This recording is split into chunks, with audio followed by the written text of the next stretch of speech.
you also said that, you know what I'm saying, there are couples that are going through things and they're not, like, what was the thing that you said? They're going through things and they're going through them silently?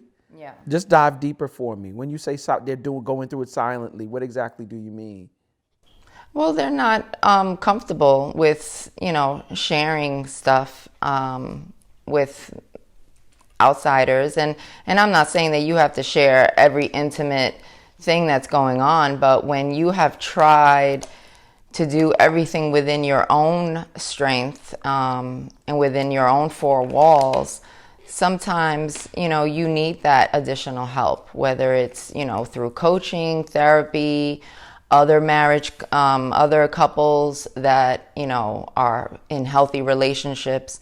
And so you need that support system. Mm-hmm. And so we belong to a few of those types of things where we ourselves get the marital support that we need from mm-hmm. other married couples that mm-hmm. are in healthy relationships, and they've gone through some things that we may not have necessarily gone through, but they talk about it openly. And so, it's a great learning experience for us. And so we also want to do that for other couples. Mm-hmm. So I think couples that suffer silently, and they feel like they can't open up, either through therapy or through, some sort of marriage community, then you will be doing it on your own. You will be by yourself. And, sometimes that ends in a way you don't want it to end. Okay, so you said marriage community, and that's a big thing. Like, what are the benefits that you see of a marriage community? Because we're a couple of a part of a couple of marriage communities.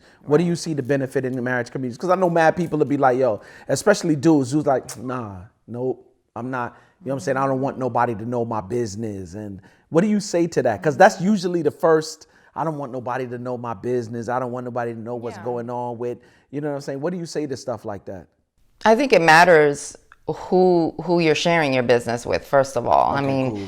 That you don't share your business with everybody and anybody. You have to have a trusted circle that is, is built on trust, and they're there all for this very same reason, which is to get better and to grow. Mm-hmm. And so we have our own marriage community mm-hmm. that we sponsor through Greenhouse. And you can go to jquestgreen.com if you want to be a part of the coaching community, marriage community. That's a shameless plug, by the way. That was a shameless plug. Yeah, shameless. But at the end of the day, you have to find that support system, and a marriage community, a marriage, community coaching, whatever you call it, has to be some, people that you trust. Mm-hmm. And so for the men who say, oh, I don't want anybody in my business, I can't really speak on that because I'm not a man. You can speak more towards that of why men feel that way. Women are more so able to share with other women. Mm-hmm. And so being part of a marriage community gives you that opportunity that we are all there for the very same reason. We're there to grow. We're there to get better. We're there to hear each other out. We're there to solve problems.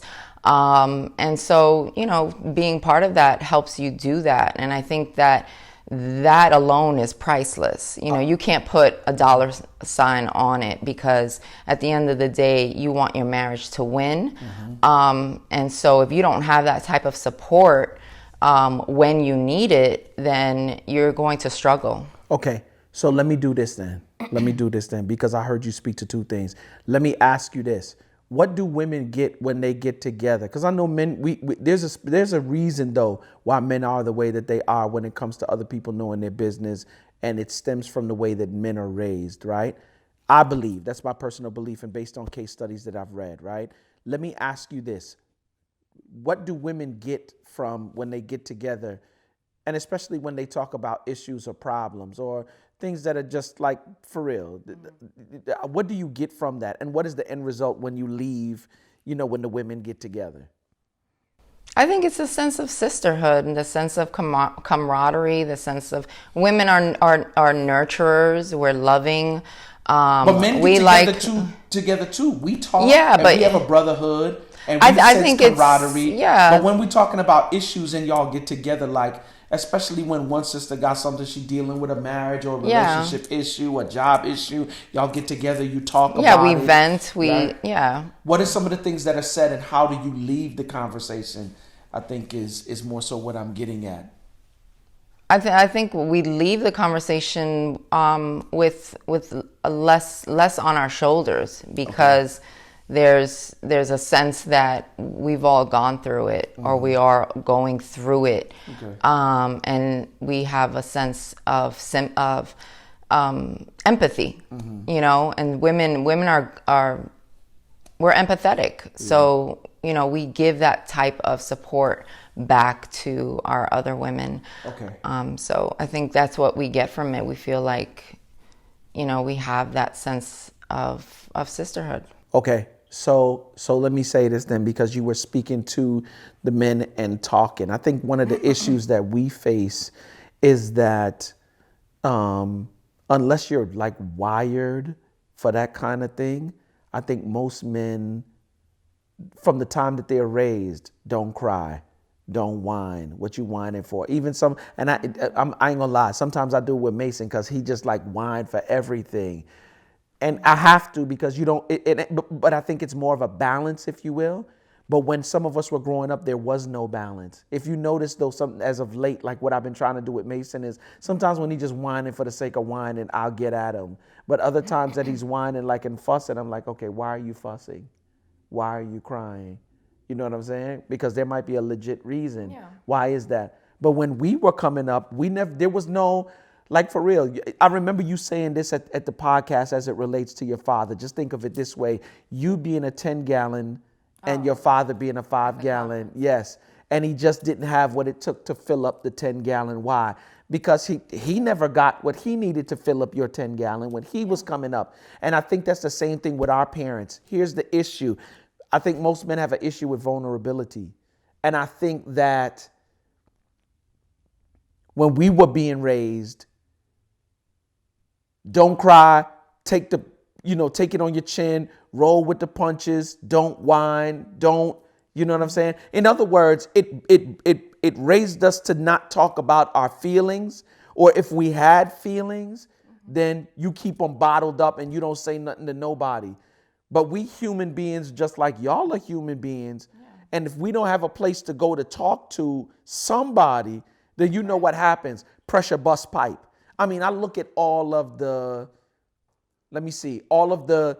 tragedies that have taken place in terms of social, you know what I'm saying? Like whether it be terrorism or like a mass murder. You've never seen a woman walk into a place and boom, you know what I'm saying? Or like that thing that happened in Las Vegas. When was it? A couple years back, where my man was just gunning people down, like, right?